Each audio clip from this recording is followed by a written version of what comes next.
ఇదేమని అనుకుంటున్నారా? ఏదో షాదీఖానానో ఏదో తినేసి పడేసుకున్నది అనుకుంటున్నారేమో. ఇది నెల కిందట గ్రాండ్గా ఓపెన్ చేసిన ప్రభుత్వ ఆసుపత్రి. ఇది దీని పరిస్థితి ఎలా ఉందంటే చూడండి ఒకసారి.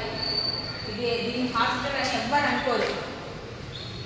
ఏదో పాతది ఏదో ఇది అయిపోయినట్టు కనబడుతుంది. కానీ ఇది కొత్తగా కట్టించిన హాస్పిటల్. ఇది ఏదో ఎలక్షన్స్ దగ్గర పడుతున్నాయి, ఒక నెలలో ఓపెన్ చేసేయాలా అని మన మాజీ ఎమ్మెల్యే గారు ఆదరాబాద్రాగా ఓపెన్ చేసిన హాస్పిటల్ పరిస్థితి ఇక్కడ చూస్తే ప్రతి రూమ్లో కూడా వాష్రూమ్లలో పోతే ఇది వాటర్ వెళ్ళడానికి కూడా ఏం లేదు. దాంట్లో ఒక్క చోట కనెక్షన్ ఇవ్వలేదు.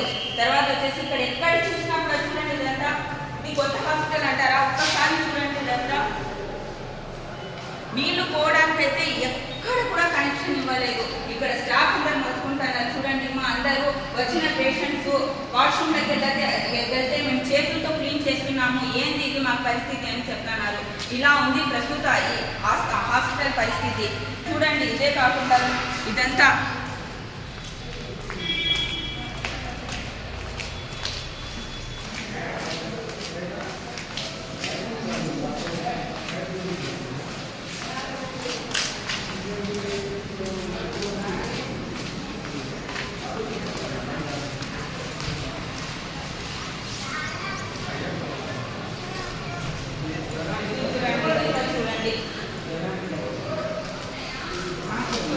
హాస్పిటల్ ఇలాగైనా ఓపెన్ చేసేది. ఎంతో మంది రోగులు వస్తూ ఉంటారు. వచ్చి వాళ్ళే ఇక్కడ వచ్చి ఈ పరిస్థితికి వాళ్ళే ఇంకా రోగులు అయిపోయేటట్టు పరిస్థితి వచ్చింది. దీనికి అంతటికీ కారణం మన మాజీ ఎమ్మెల్యే గారు పెద్దారెడ్డి గారు చేసిన నిర్వాహకము. తర్వాత వచ్చేసి మా జేసీ ప్రభాకర్ రెడ్డి సార్ చెప్తూనే ఉన్నారు, అయ్యా హాస్పిటల్ అంటే ఎలా ఉండాలి, ప్రతిదీ కనెక్షన్ ఇవ్వాలి, మంచాలు ఉండాలి, అసలు రోగులకి ఏం కావాలో అన్ని సదుపాయాలు ఉండాలి, వద్దురా ఆదరాబాద్రగా చేయొద్దని చెప్తున్నారు. కానీ ఆయనకు నాకే పేరు రావాలనే ఒకే ఒక ఉద్దేశంతో ఈ హాస్పిటల్ని ఇలా ఓపెన్ చేసేసారు. ఇప్పుడు ఇక్కడ అందరూ పనిచేసే వాళ్ళని అడిగితే అదే చెప్తున్నారు, అస్సలు యూరిన్కి వెళ్ళాలంటే వాళ్ళందరూ పేషెంట్స్ ఇచ్చిన యూరిన్ కూడా మేము చేతితో క్లీన్ చేస్తున్నామమ్మా, మాకు ఈ పరిస్థితి ఏంది అనేది చెప్తున్నారు. ఒక్కసారి ఆలోచించండి, ఈ హాస్పిటల్ ఇలా ఉందంటే దానికి కారణం ఎవరో మీరే ఆలోచించి వినండి.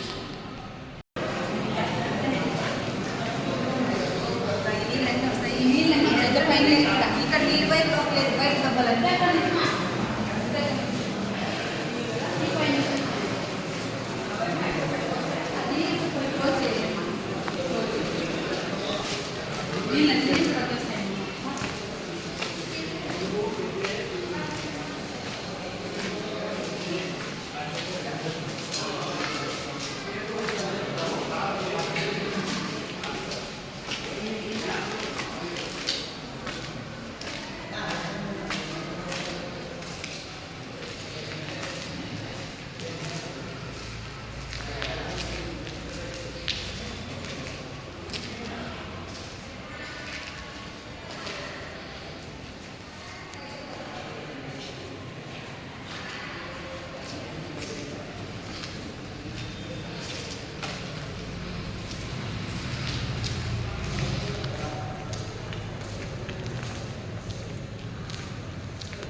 లేవు కదా?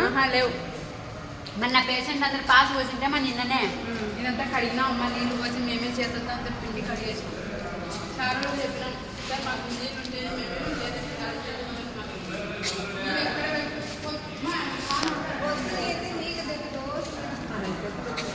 మేమే